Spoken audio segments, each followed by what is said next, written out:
Hoje eu quero comentar com vocês sobre os riscos em fundos imobiliários, para que você avalie e tome uma decisão de investimento cada vez mais consciente de acordo com as suas necessidades e com o seu perfil.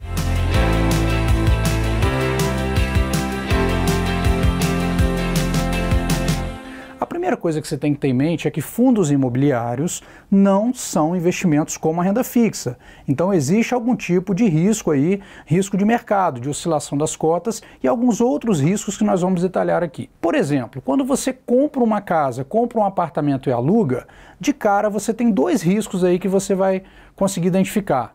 O primeiro risco é o risco de vacância, que é você não conseguir alugar. Então, enquanto esse imóvel não está alugado, você tem os custos de IPTU, por exemplo, correndo, condomínio e tudo mais, e isso naturalmente é um período que não te dá retorno àquele imóvel que você investiu.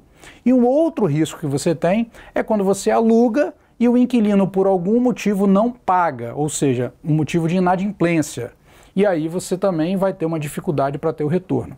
Então esses dois tipos de riscos, vacância e inadimplência, também estão presentes nos fundos imobiliários. E como que isso acontece? Bom, normalmente quando você investe num fundo imobiliário, é um fundo grande, que tem diversos imóveis na carteira. Então, por mais que você tenha uma vacância de alguns desses imóveis, espera-se que essa vacância não seja total. Então isso te dá muito mais segurança do que quando você investe direto e você tem um ou dois imóveis e aqueles inquilinos ali não pagam ou você está com o imóvel sem alugar. Porque aí 100% da sua renda não acontece. Agora, quando você está num fundo imobiliário, por exemplo, que tem prédios comerciais, lajes comerciais, o que acontece? Você pode ter vacância, de repente, de uma laje, de um andar, mas os demais estão ocupados, então você continua tendo o fluxo de recebimento de aluguel. Mas a vacância, de alguma maneira, pode afetar na rentabilidade do fundo.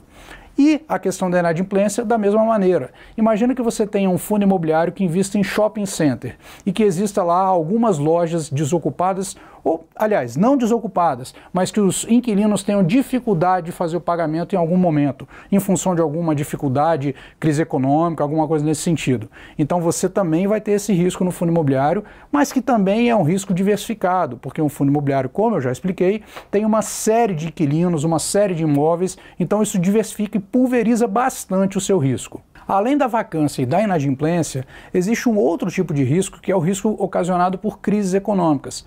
Imagine, por exemplo, que você tenha fundos imobiliários que investam em shopping centers ou em lajes corporativas alugadas para empresas.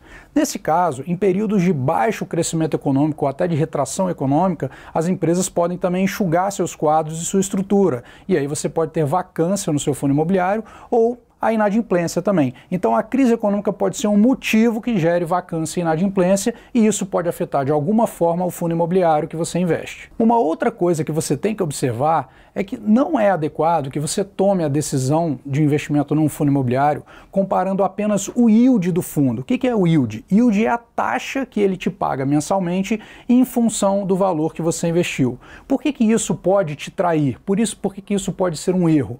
Porque dependendo do caso, você pode ter contratos de aluguéis com esses fundos imobiliários que estão próximos de vencer e aí você se baseia no yield simplesmente na taxa do que ele vem pagando nos últimos meses, mas isso não vai se repetir no futuro. Então é imprescindível que ao escolher um fundo imobiliário, você entenda exatamente em que ele investe, qual tipo de negócio que ele investe e quais são os riscos associados a ele. Um erro muito comum e que acaba gerando um risco também para o investidor é quando o investidor escolhe fundos imobiliários usando apenas como referência o yield mensal. Yield é a taxa que é paga pelo fundo em função do valor que você investiu. Então, por exemplo, se um fundo você compra uma cota por R$100 e ele te paga mensalmente em torno de 50 ou 60 centavos por cota, então nós estamos dizendo que você tem 0,50, 0,60 de yield sobre esse investimento que você está fazendo. Por que isso pode gerar um risco e por que isso pode ser um erro? Porque vamos supor que este fundo tenha realmente um bom yield, um yield atrativo, lembrando que esse yield, esse dividendo mensal é isento de imposto de renda, mas que os contratos vigentes do fundo estejam por terminar e venham a não ser renovados.